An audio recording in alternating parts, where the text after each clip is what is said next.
ആരോടും കാണാതെ ആരോമൽ കണ്ണൻ ആരാമത്തിൽ സൂക്ഷിച്ച ഗജവസന്തം കാലങ്ങളേറെ കണ്ണന്റെ ആരാമത്തിൽ വളർന്ന്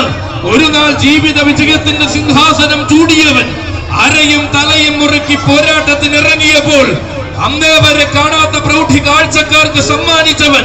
കാലനിയോഗങ്ങൾ മാടി നിന്ന് വിളിച്ചപ്പോൾ കടകപൂരം നയിച്ച് വടക്കും നാഥനിൽ വന്നെത്തിയവൻ പാറമേക്കാവിന്റെ വലം കൂട്ടാനയായി പൂരം കൂടുവാൻ വടക്കും നാഥനിലെത്തിയവൻ പൂരം പ്രൗഢമാക്കിയ മണ്ണിൽ ആനയൂട്ടും കൂടി മികച്ച താരമായി മാറി ആവേശം നിറച്ചവൻ അതെ തെക്കും വടക്കും തന്റെ പാദമുദ്ര പതിപ്പിച്ച് പ്രൗഢിയുടെ താരമായി നിന്ന രാജശേഖരനിത കാലം 1900